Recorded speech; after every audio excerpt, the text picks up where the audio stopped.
Hey guys, it's Chris at Highline Guitars, and you're watching another episode from the Luthier's Workbench. And in this episode, I am slotting a nut on the walnut ergonomic guitar that I've been working on for a while. And in fact, by the time this video is posted, the guitar should be in the hands of its new owner, at least for a couple of days. I typically, when I shoot my videos, I'll shoot them anywhere from a day or two to 2 weeks before I post them. So, and this one I think is going to get posted in a couple of weeks.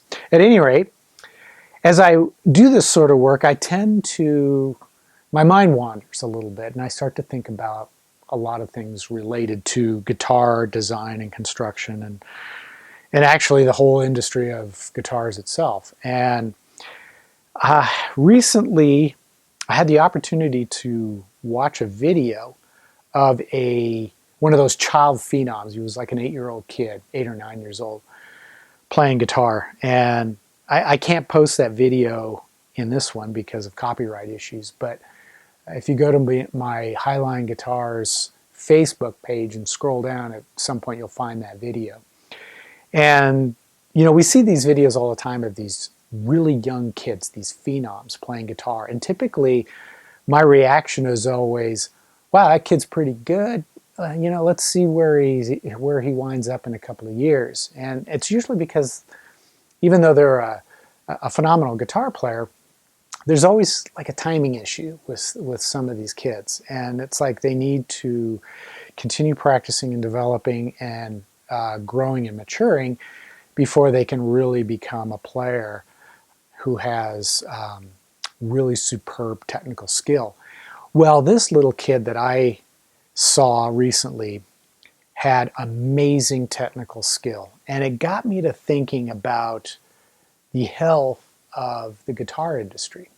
And the reason is we need kids like that to grow this industry. And the more phenoms that we see, I think the more young people are inspired to want to try their hand at playing themselves. And we desperately need that to grow this industry.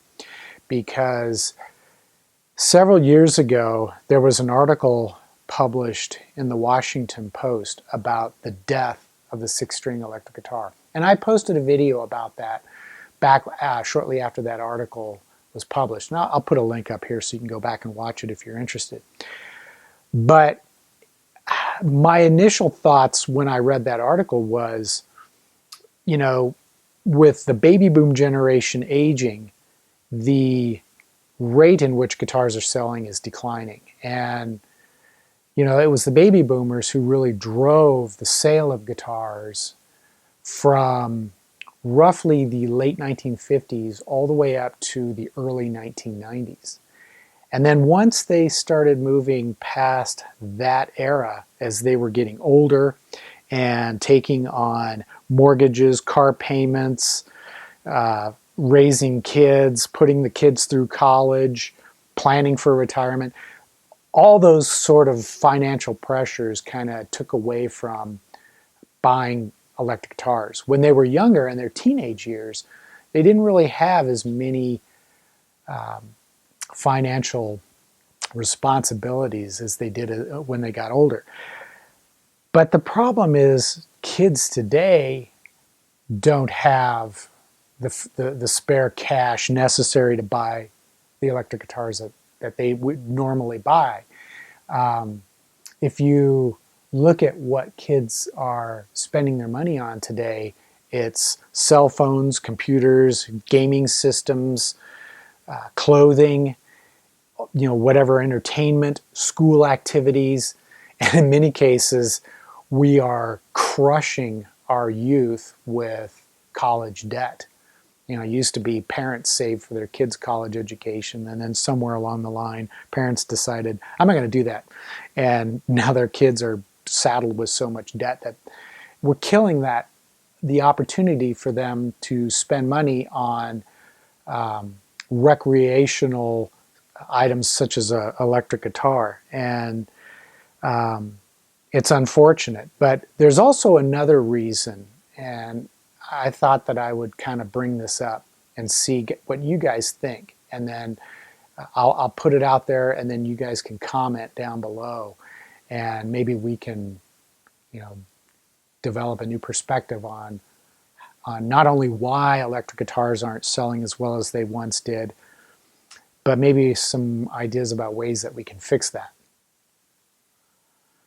We've always known that the market for electric guitars is driven primarily by the youth. And, you know, of course, no matter how old you are, you can always dream about wanting to learn to play an electric guitar. But the reality is once you get past a certain age, financial responsibilities start to impact the money you have to buy a guitar and the time you have to learn to play it. But kids traditionally always had a little bit more time available to learn how to play guitars. And unfortunately, kids aren't as interested in playing guitars as they were when I was a kid.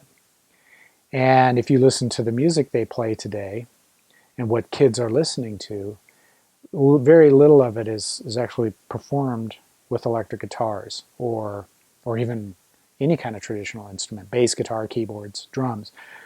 Even though you might think you're hearing that in the music that they listen to, the reality is most of it is digitally generated. Their musical instruments are on a smartphone, a tablet, a laptop, that sort of thing. So unfortunately,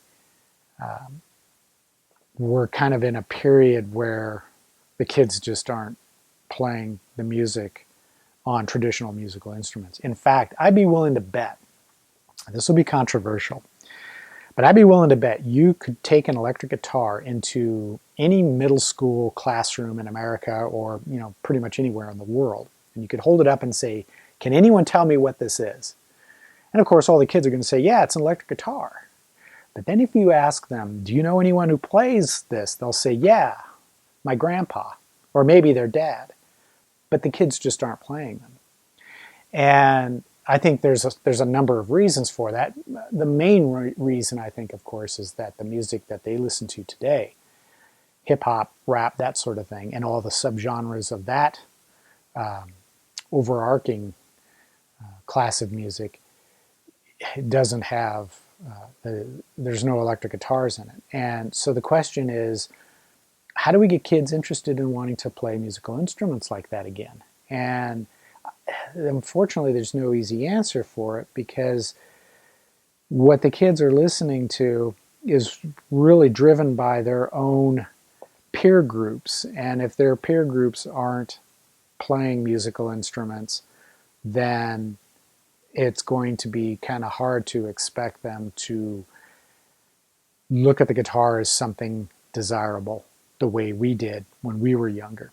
And, you know, when you look at the musicians who are performing, the guys who are still out there, you know, walking out on stage every night with an electric guitar and playing for an audience, it's the old guys.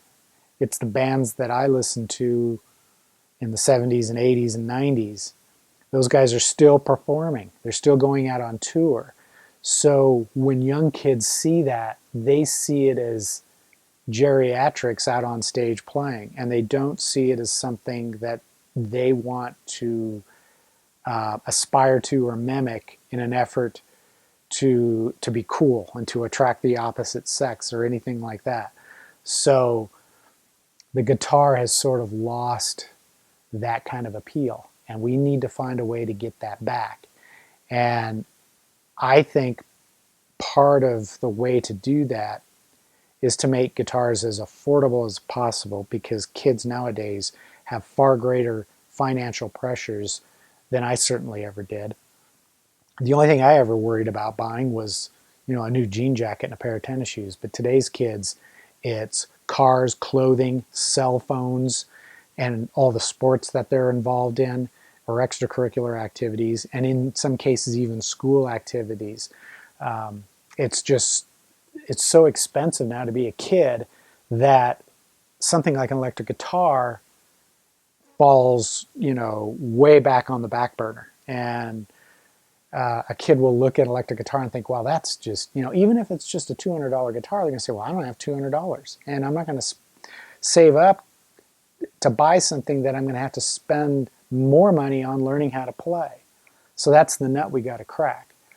And I've noticed, like Fender has done a lot to create that, online guitar learning experience, but it still costs money. There's still a subscription fee that you got to pay.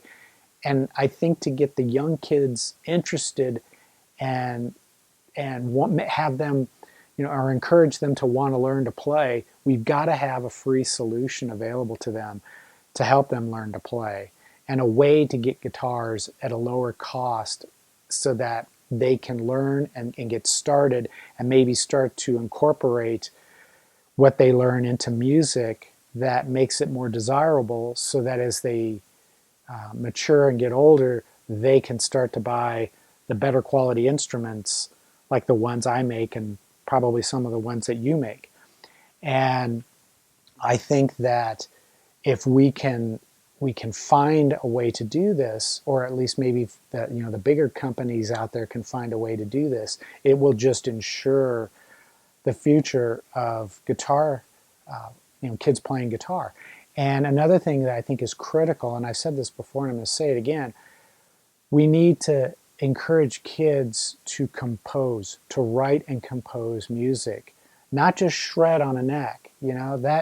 Sure, there's some impressive technical skills there, but they need to write music that communicates to their own generation and inspires their own generation the way it did for us. Because if kids can make music that reaches other kids, those kids are going to want to try to do the same thing, and then it snowballs. So those are just some of the thoughts I've had. It's kind of disjointed presentation, I admit, but let me know your thoughts. Post in the comments below what you think can be done to help get kids to want to pick up a guitar, or to ask grandma for a guitar for Christmas.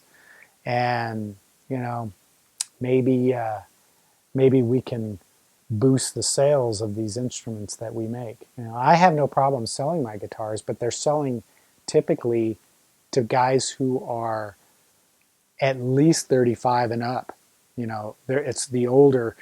A lot of them are guys my age who are from my generation. They've reached retirement, and they're looking to buy that dream guitar and spend their retirement years just strumming away. But man, we got to get the kids doing it. We got to get the kids interested in making music, and it'll make their lives better, and it will enrich their experience, and best of all, it'll get them away from the screen that right now you're looking into at me. So at any rate, that's all I've got for this episode. And as always, make sure, if you don't subscribe already, hit that subscribe button. If you like this episode, click the like button, hit that little bell so you get notified when I post a new episode. And until the next episode, take care, and we'll see you soon.